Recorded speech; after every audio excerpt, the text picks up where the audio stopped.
How 7 fake inmates infiltrated America's most secure prison. The control room operator saw it at 2:47 a.m.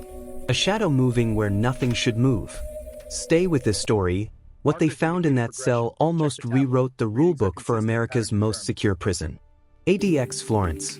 The Alcatraz of the Rockies. 490 concrete boxes designed to hold men the federal system couldn't hold anywhere else. Terrorists. Cartel leaders. Men who'd killed inside other maximum security prisons. The facility had operated for 23 years without a successful escape. Officer Marcus Webb had worked there for 11 of them. He'd seen inmates try to dig through reinforced concrete with sharpened toothbrushes. He'd watched men lose their minds in isolation, talking to walls for years. But he'd never seen what appeared on camera 47 that February morning. Cell B340. Thomas Silverstein's old unit, now occupied by a man Webb only knew as prisoner 09341-115. The file said his name was Daniel Rourke. The file didn't say much else. Rourke had been transferred to ADX 18 months earlier from USP Terre Haute. Maximum custody. Minimal human contact. 23 hours a day in a 7-by-12-foot cell with a 4-inch window. He'd been a model prisoner. That's what made the shadow impossible. Webb leaned closer to the monitor. The camera fed a live view into Rourke's cell through a ceiling-mounted lens protected by reinforced glass. The angle showed his concrete bed, his stainless steel desk, his toilet sink combination. The shadow moved again. Too large to be Rourke. Too fluid to be a trick of light. Webb radioed the overnight supervisor. "I need eyes on B340. Something's wrong with the feed." "Copy. Stand by." The camera system at ADX cost taxpayers $4 million. Every angle was backed up. Every cell monitored 24/7. The technology was supposed to be fail-proof. Webb watched the shadows slide across the wall like oil. Then it stopped. The supervisor's voice crackled through. "Feed looks clean from here. What are you seeing?" "Movement. Inside the cell." "Rourke's in bed. I'm looking at the same camera." Webb's screen showed something different. The shadow had pooled in the corner now, darker than the surrounding concrete, almost three-dimensional. He pulled up the backup feed. Nothing. Just Rourke's motionless form under a thin blanket. "Webb, you good?" He switched back to the primary feed. The shadow was gone. Just Rourke. Sleeping. Webb logged the incident. Possible equipment malfunction. Request maintenance check on camera 47. He should have pushed harder. The maintenance request disappeared into the system. 3 days passed. On the 4th day, Rourke requested a meeting with the warden. Inmates at ADX rarely asked for anything. They learned quickly that wanting made the time harder. Warden Patricia Cole reviewed the request. Rourke had been silent for 18 months. No disciplinary issues. No outbursts. No contact with other prisoners because contact wasn't possible. She approved a 10-minute window. Rourke shuffled into the meeting room in full restraints, hands cuffed to a belly chain, ankles shackled, both connected. 2 officers stood behind him. Cole sat across a steel table bolted to the floor. "You wanted to talk," she said. Rourke was 41 but looked 60. "TX did that." The fluorescent lights never turned off. The silence made men forget what their own voices sounded like. "I need to tell you something," he said. "About what's happening in the cells." Cole waited. "There's a pattern. Communications between units. I don't know how they're doing it, but they're coordinating something." "Coordinating what?" "I don't know yet. But I've heard sounds. Tapping. Rhythmic. It's not random." Cole kept her expression neutral. Isolation did strange things to the mind. Prisoners heard voices. They saw patterns in static. They built entire realities from nothing. "How are you hearing sounds from other cells?" "Your walls are solid concrete." "The pipes," Rourke said. "When they run water, the vibrations carry." "And you think these vibrations are messages?"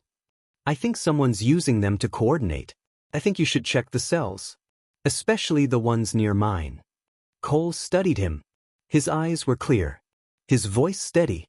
He didn't have the fractured effect of someone hallucinating. But he was in ADX for a reason. "I'll look into it," she said. She never did. Officer Webb pulled another overnight shift 6 days later. 2:51 a.m. Almost the same time as before. Camera 47 flickered. The shadow returned. This time it didn't move slowly. It spread across the wall like something alive, branching, reaching toward the ceiling. Webb grabbed his radio. Before he could speak, every camera in range B went black. All 16 feeds. The emergency lighting kicked in. Red bulbs bathed the control room in crimson. Webb's heart hammered. In 11 years, he'd never seen a full-range blackout. The backup generators engaged. Cameras started rebooting one by one. B341. Online. B342. Online. B340. Still black. Webb was already moving. He hit the alert button, grabbed his radio, and headed for the range. Protocol required 2 officers minimum for cell entry, but he wasn't opening anything. He just needed to see. The corridor lights were on. Everything looked normal. He stopped at Rourke's door. The food slot was closed. The door was sealed. The viewing window showed nothing but darkness. Webb pulled his flashlight and aimed it through the reinforced glass. The cell was empty. No blanket. No Rourke. Just bare concrete and something written on the wall in what looked like dried soap. 4 words. "They know we're ready." Webb's radio erupted with voices. Other officers confirming prisoners in their cells. Head counts matching. Everything normal. Except B340. The supervisor arrived 90 seconds later with the response team. They opened the door with emergency protocols, gas grenades ready, riot shields up. The cell was empty. No tunnel. No hole. No way out. But when they checked the logs, everything changed. Because according to the system, Daniel Rourke had never been transferred to ADX Florence. His file had been fabricated. And the man in cell B340 for 18 months didn't exist. Warden Cole stood in the empty cell at 4:17 a.m., staring at 4 words that shouldn't exist. "They know we're ready." The FBI arrived before sunrise. Special Agent Lauren Marsh had worked federal prison cases for 9 years. She'd seen riots, murders, elaborate escape attempts. But she'd never seen a ghost. "Walk me through the transfer," she said. Cole pulled up the digital records on her tablet. August 2024. Prisoner 09341-115. Daniel Rourke. Transferred from USP Terre Haute. High security custody. Standard intake process. Who signed off? "I did." Marsh looked at her. "You personally verified this transfer?" "I verified the paperwork. It came through official channels. Bureau of Prisons letterhead. Digital signatures. Everything checked out. Except the man didn't exist." Cole's jaw tightened. The man was here. 18 months. 3 head counts daily. Meals delivered. Medical checks. He existed. Marsh turned to the wall. The soap letters were already being photographed by forensics. Who was he talking to? No one. That's impossible here. He told you prisoners were communicating. You dismissed it. The words hit like an accusation because that's what they were. Cole had run ADX for 6 years. She'd built her reputation on absolute control. The facility's perfect record was her legacy. One overlooked warning had cracked it wide open. The Bureau of Prisons pulled every document related to prisoner 09341-115. The transfer orders looked legitimate. Date stamps matched. Routing numbers aligned. The digital signature belonged to an actual warden at Terre Haute, Robert Chin. Marsh called him at 6:30 a.m. "I never authorized a transfer," Chin said. His voice carried the edge of someone being accused. "I need to see the documents." "Sending them now." 30 seconds of silence. Then, "This is my signature. But I didn't sign this." "Could someone have accessed your credentials?" "Our system requires biometric verification. Fingerprint and retinal scan. So either you signed it and forgot, or someone replicated my biometrics." Marsh felt the case shift beneath her. This wasn't a clerical error. This was infiltration. "I need your security footage from August 2024, she said. Anyone who accessed your terminal. That's 18 months of data. Then you'd better start pulling it. Officer Webb couldn't sleep. He sat in his apartment reviewing his own notes. Every shift log. Every camera. Every moment he'd dismissed as equipment failure. The shadow on camera 47 hadn't been a malfunction. It had been a signal. His phone rang. Unknown number. He almost didn't answer. Officer Webb? A man's voice. Familiar. Who is this? You saw me. On the cameras. You logged the incident. Webb's blood went cold. Rourke. That's not my name. But yes. Where are you? Closer than you think. I need you to listen carefully. What's happening at ADX isn't about me. I was just confirming the method works. What method? Insertion. Deep cover in a facility designed to prevent exactly that. We've been testing vulnerabilities for 2 years. ADX was the final proof. Webb's mind raced. Who do you work for? That's not important. What's important is what comes next. There are 7 men inside ADX right now who shouldn't be there. Real prisoners were swapped out. Just like me. That's impossible. You watched me disappear from a sealed cell. You tell me what's impossible. Webb grabbed a pen. Give me names. I can't. They're embedded too deep. But one of them is planning something. And your warden is ignoring the pattern because admitting it means admitting she lost control. The line went dead. Marsh interviewed every staff member who'd had contact with Rourke. The medical technician remembered him. Quiet guy. Never complained. I checked his vitals monthly. Nothing unusual. Did he ever try to communicate with other prisoners?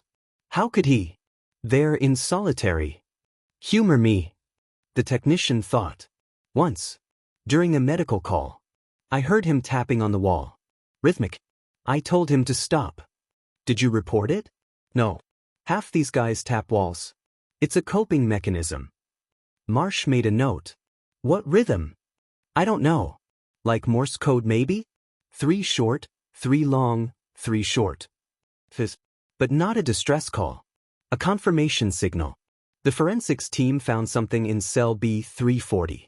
Microscopic scratches inside the ventilation grate. Someone had removed it repeatedly, carefully, leaving barely visible tool marks. The vent connected to the central air system. The system that ran through every cell in Range B. Marsh stood in the mechanical room studying ductwork blueprints. Could someone fit through these? The facilities manager shook his head. The ducts are 6 inches in diameter. You can't move a human body through that. But you could move sound. The manager paused. Yeah. Voices would carry. Not clearly, but enough. What about tapping? Metal on metal? That would echo through the whole system. Marsh traced the ductwork with her finger. It connected 16 cells. B335 through B350. She pulled the prisoner roster. B335. Kabir Rahman. Convicted terrorist. Al-Qaeda affiliate. B342. Viktor Sokolov. Russian arms dealer. B347. Chen Wei. Chinese intelligence operative. B340. Daniel Rourke. The pattern emerged like a photograph developing. Every 3rd cell. For men. Different nationalities. Different crimes. All transferred within a 6-month window. All transferred with perfect paperwork that nobody questioned. Marsh called Cole. Evacuate Range B. Right now. On what grounds? I think we're about to find out what they've been coordinating. The evacuation order went out at 2:19 p.m. 32 officers in full tactical gear. Every prisoner in Range B would be moved to temporary holding while the cells were swept. They started at B335. Kabir Rahman was praying when they opened his door. He complied immediately, hands behind his head, no resistance. B336. B337. They reached B342. Viktor Sokolov. The Russian smiled when the door opened. You're late, he said. Then the lights went out. Not just in Range B. The entire facility. Every electronic lock. Every camera. Every backup system. ADX Florence went completely dark. In the chaos that followed, 3 men disappeared from their cells. Drummond, Sokolov, Chinway. But here's what Warden Cole would spend the rest of her career trying to understand. The cells were still locked from the outside. The doors never opened. And when emergency power returned 4 minutes later, the security footage showed nothing. Just empty cells and shadows moving where men used to be. Officer Webb found something in the control room. A USB drive. Plugged into the primary server. It had been there for 18 months. Waiting. The USB drive contained 847 gigabytes of data. It took the FBI's cyber division 6 hours to crack the encryption. What they found inside made Agent Marsh call Washington at midnight. "We have a problem," she said. "A big one." The data wasn't just surveillance footage from ADX Florence. It was blueprints, guard schedules, biometric scans, access codes, every security protocol for 17 federal supermax facilities across the United States. Someone had turned ADX into a training ground, and they'd been studying it from the inside. The breakthrough came from an unexpected source. Officer Webb couldn't let it go. While federal agents swarmed the facility, he went back through 18 months of meal delivery logs. Every prisoner at ADX received 3 meals daily. Trays delivered through slots. No exceptions. Rourke's meals had been delivered 1,647 times. Every single tray had been returned empty. But here's what Webb noticed. The trays weighed differently coming back. He pulled the digital scale records from the kitchen. Standard protocol required weighing return trays to track food waste. The numbers were supposed to be consistent. They weren't. Rourke's trays came back 12 to 15 grams heavier than they went in. Every single time. For 18 months. What did the math? 15 grams daily. Times 547 days. 8,205 grams. Roughly 18 pounds of material had been smuggled into cell B340. He called Marsh at 3:47 a.m. "I know how they did it," he said. The forensics team returned to the empty cell with new instructions. They weren't looking for an escape tunnel. They were looking for something built. It took them 40 minutes to find it. Behind the steel toilet, where the plumbing connected to the wall, someone had created a false backing using compressed material that looked identical to prison-issue concrete. They carefully removed it. Inside the wall cavity sat a device the size of a shoebox. Homemade electronics.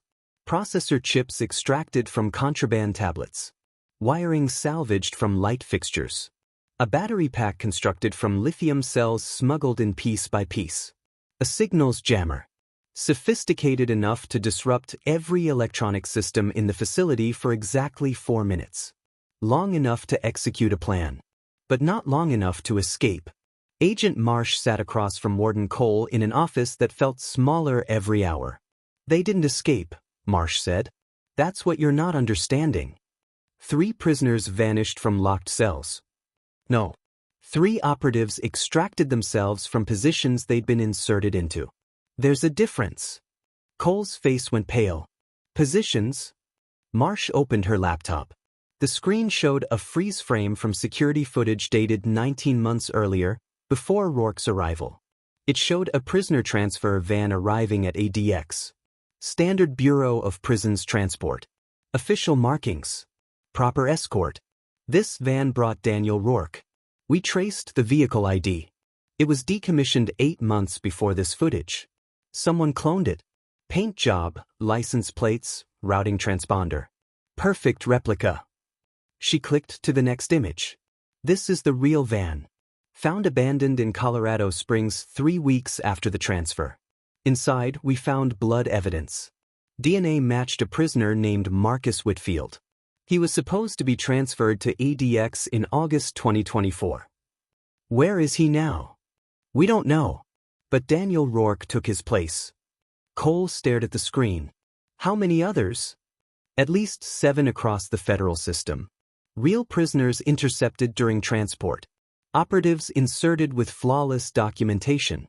They spent months learning our protocols, testing our systems, mapping our vulnerabilities. For what purpose? Marsh pulled up another file.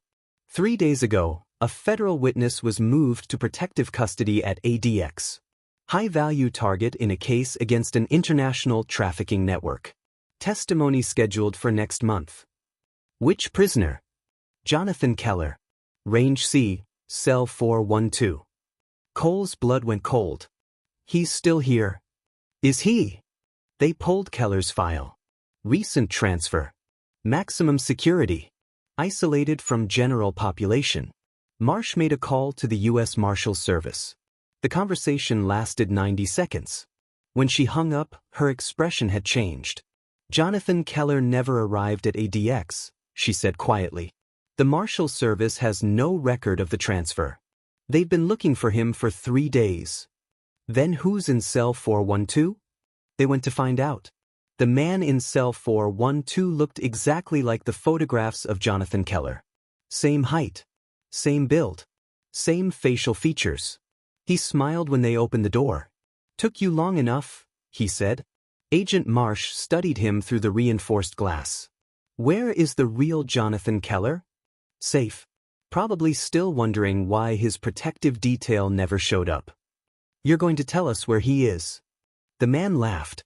It was a cold sound. No, I'm not. Because in about 90 seconds, you're going to have a much bigger problem. What problem? He checked a watch that prisoners weren't supposed to have. The same people who put me here are very good at extraction. And they really don't like leaving assets behind. Marsh turned to the tactical team.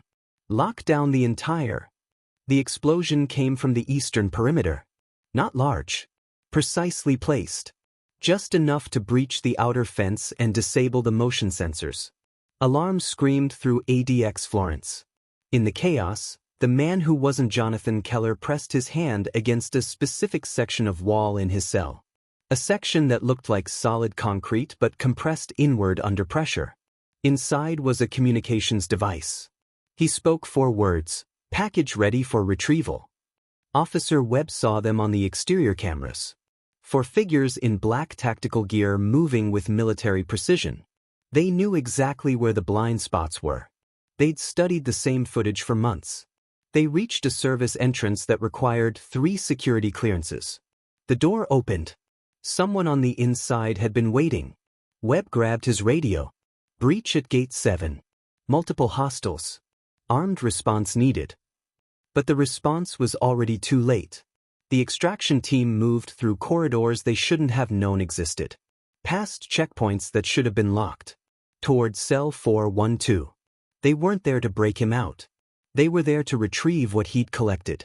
Agent Marsh reached the cell 3 minutes after the explosion. The man who looked like Jonathan Keller was gone. In his place was a hard drive. And a note written in neat handwriting. Thank you for the training.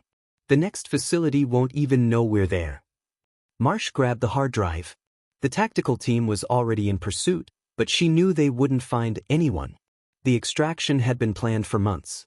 Probably before Rourke ever arrived. This was never about escape. It was about proving it could be done.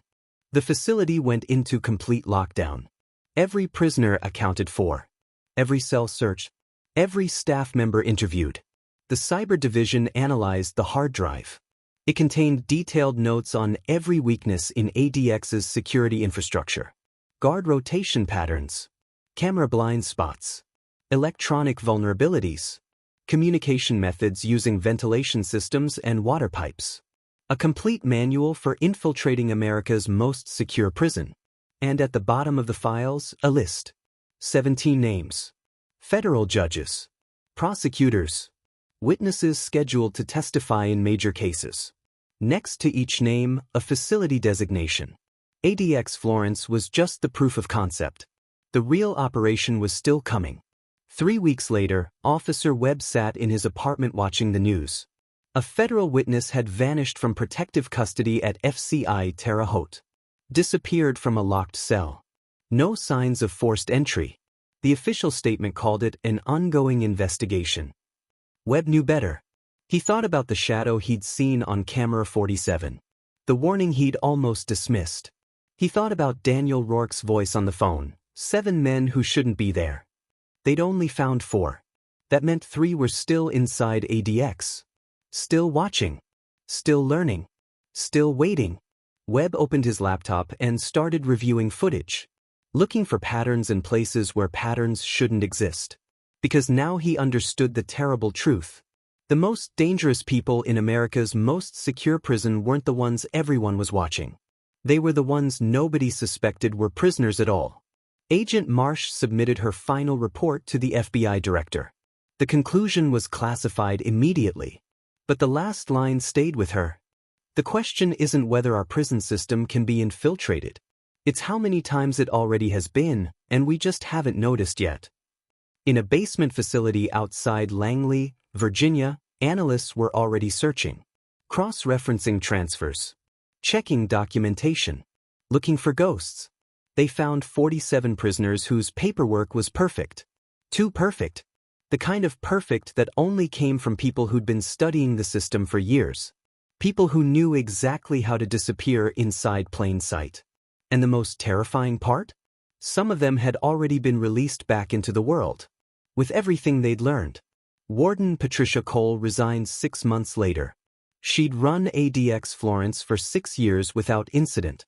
It took 18 months of careful infiltration to prove that her perfect record had been an illusion. Officer Marcus Webb still works there. He watches the cameras differently now.